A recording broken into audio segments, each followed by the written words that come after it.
Thanks a million for tuning in. And hey, Jason Farries, great to see you.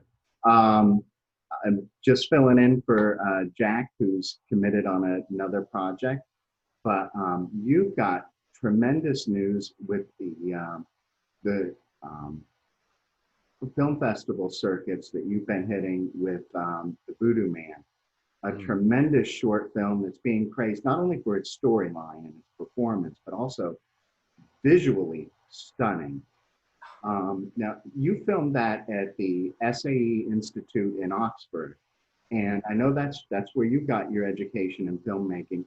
Can you tell us a bit about your education there, and also how many members of your team are also grads of SAE? Yeah, no, well, first and foremost, thanks for doing this with me. It's great to have a chat about it. And yes, SAE have been wonderful.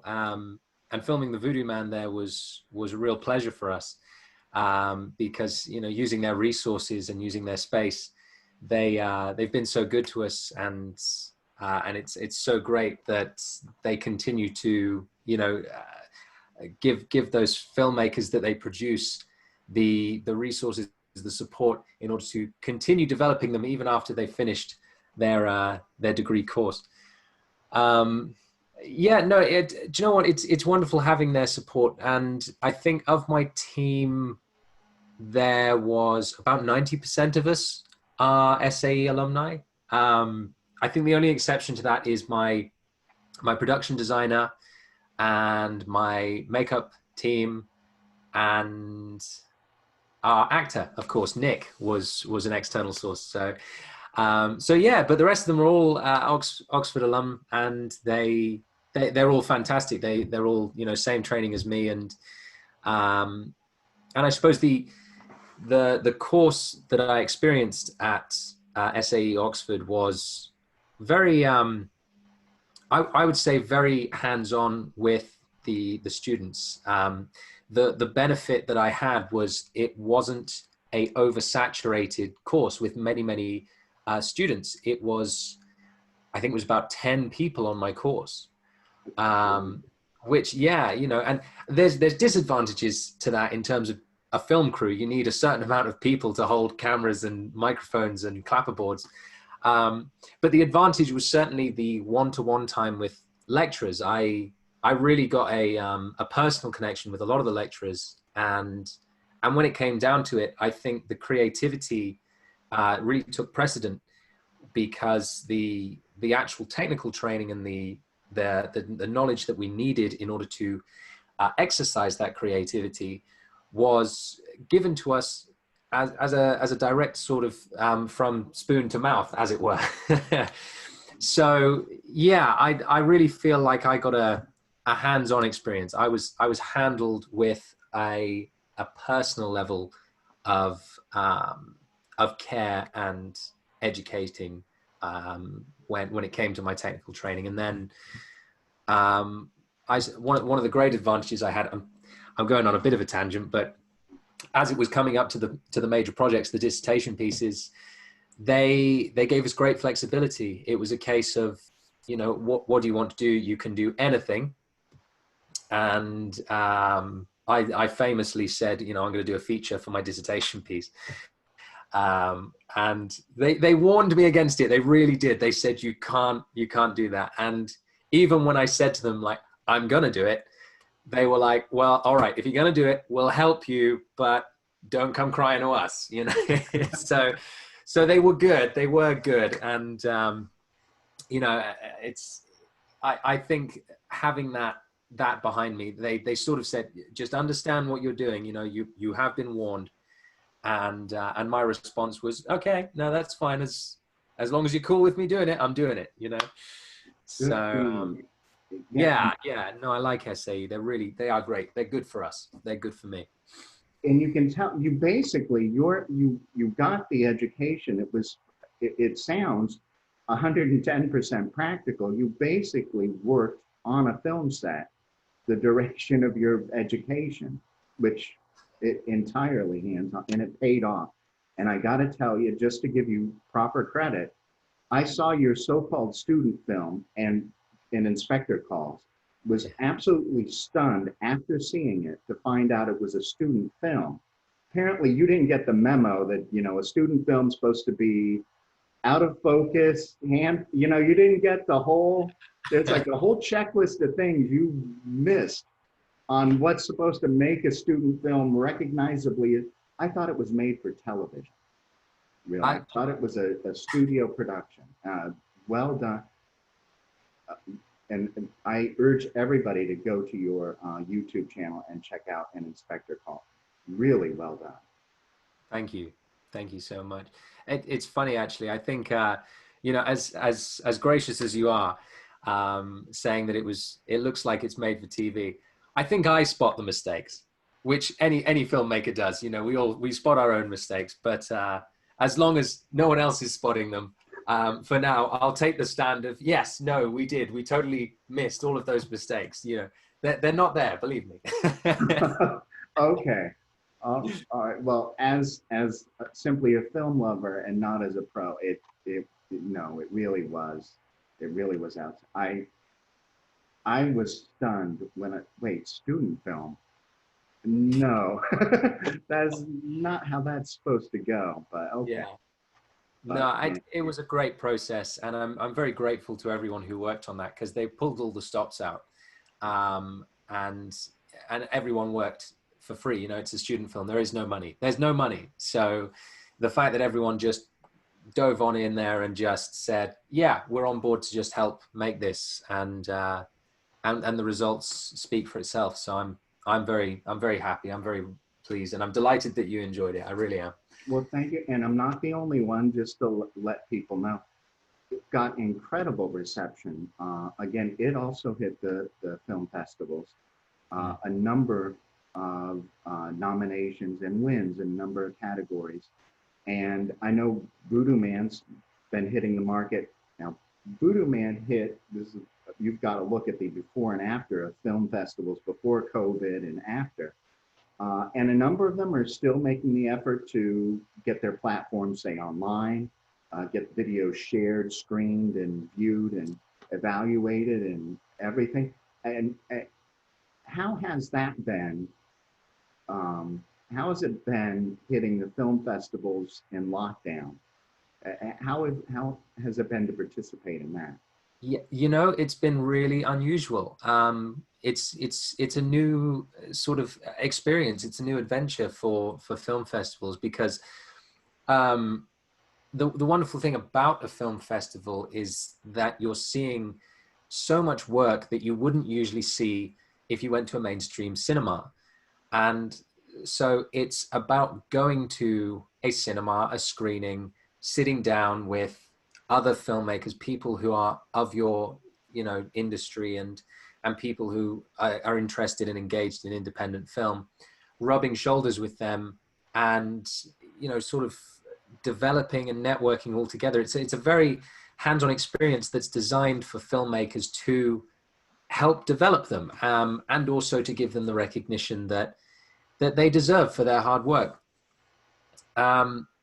It comes with benefits, it comes with pitfalls. And I think the pitfalls are that we don't get that one-to-one, we don't get that hands-on experience. But the benefit, of course, is that it can potentially reach a much wider audience. We saw recently with the Swindon Independent Film Festival that filmmakers from different areas of the globe who wouldn't usually be able to attend the awards ceremony of their film, were able to join in the Zoom meeting.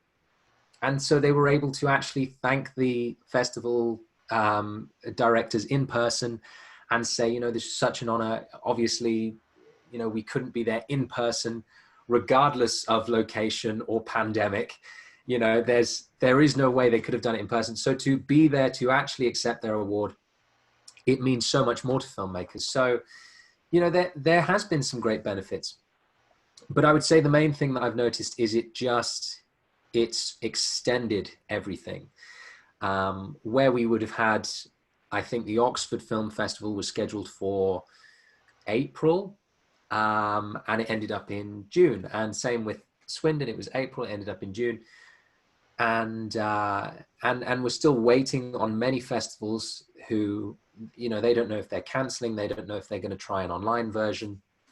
So hopefully we do get many more nominations and many more opportunities to screen, and you know, it's just about waiting for that to happen. So the festival run has been extended. It won't get a general release for a little while, but that's fine, because hopefully it still means we're getting our accolades. But it's funny actually, because the screening we were meant to have, our very first screening, lockdown happened on the day that we were set to screen at the London Independent Film Festival. So, you know, we had our moment where we were like, we're all ready.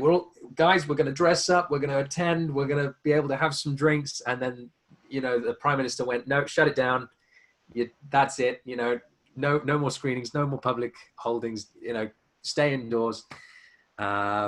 So, you know, as much as we were selected and we had the opportunity, unfortunately we missed that screening. But, you know, it's in the wake of the crisis, I like to think that all these filmmakers, all these festivals, they've all been very resourceful. And I think it shows the determination of all the filmmakers and film lovers around the world to continue as if there's not a pandemic. Right. Well, good. That does sound great to have that increased participation. That is a good payoff. All of this, some experience is lost there, and you know, the one-on-one exchanges aren't something that can happen with, you know, 30 faces on the Zoom screen. And just out of curiosity, is that a little bit of Italian that you speak in the Voodoo Man, or not to spoil it? No. Was that Spanish or?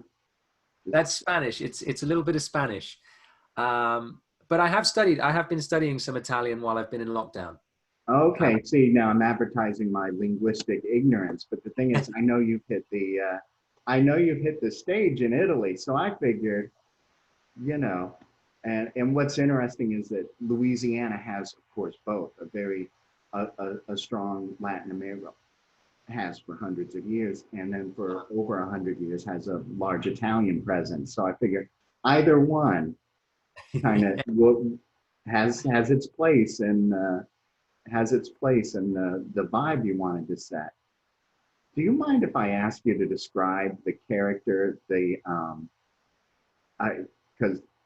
the makeup you went with and the vibe you captured for that character is fascinating for that title character. Do you mind kind of giving an image of that? Because there's a good story from the filming of this. That it's great. You know, I do love where we went with the Voodoo Man, because it's not like anything I really have done before, or, you know, it's not something you see a large amount of, I suppose. The sort of the Spanish Latin vibe that came from it all came from a sort of singular point, which was that, you know, we started looking at certain aesthetics. So we said, you know, oh, who's this man? He's voodoo. He's got voodoo origins, which I know that there's voodoo based in Haiti. There's a lot of voodoo practice that goes on in Haiti. And of course, New Orleans is one of the biggest home hubs of voodoo practices and culture in general. So we wanted to pay homage to some of those aspects. My production designer, Emily, is amazing. She did so much research into it, and she handmade props and added all the details herself. So the set design was all her baby, was her child, and it came out of her research that she did.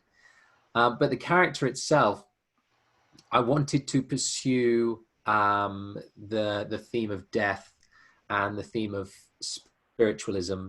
And one of the things that happens in Mexico is the Day of the Dead festival, Dia de los Muertos, which is a celebration of death and remembering people. And a lot of the parades and a lot of the celebrations happen with people who have painted their face with skulls in bright colors, in this wonderful theme to be loud, but also be this symbol of of death.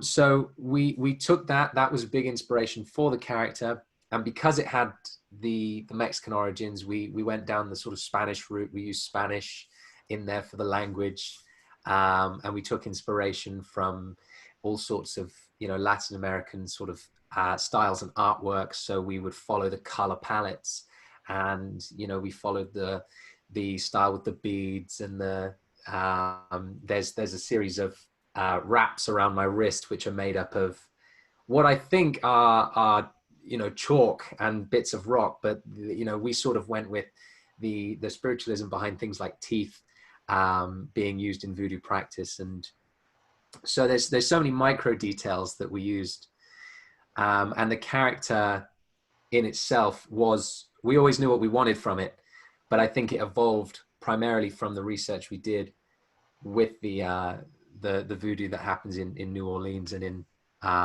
in South America as well.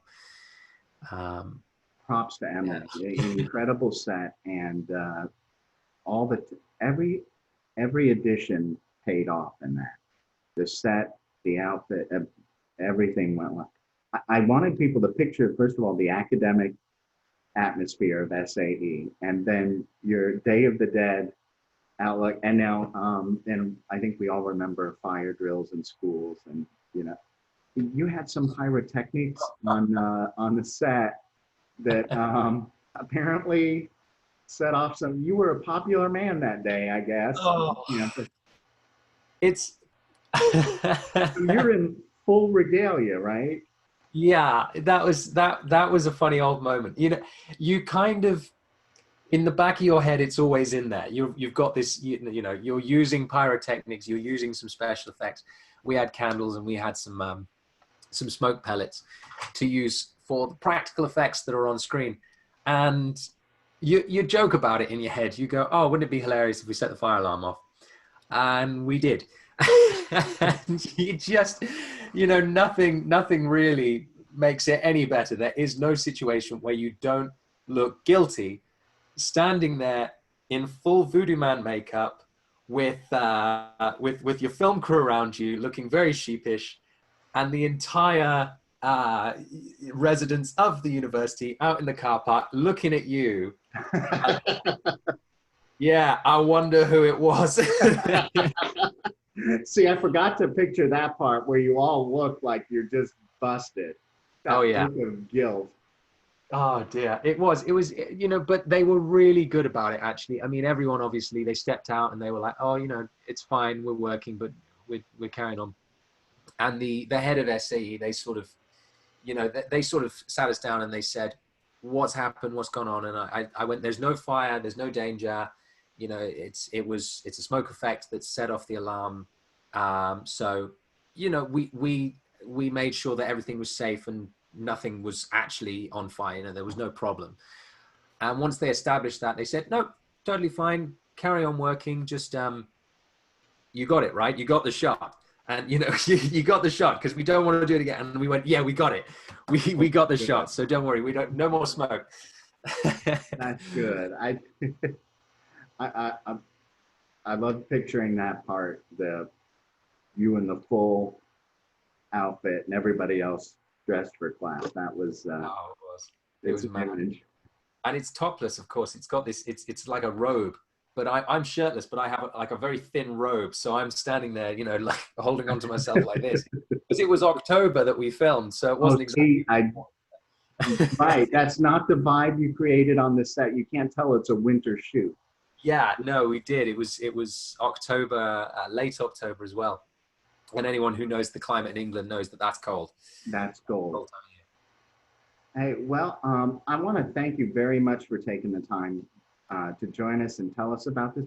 Break a leg with the continuing film festival run, and I look forward to everybody getting a chance to finally see Voodoo Man. It's really another incredible example of your filmmaking. So bravo, and again, break a leg, Jason. Thanks again. Thanks, Brian. Thanks you. You're too kind, honestly. Thank you. And it's been a pleasure. So yeah, thanks.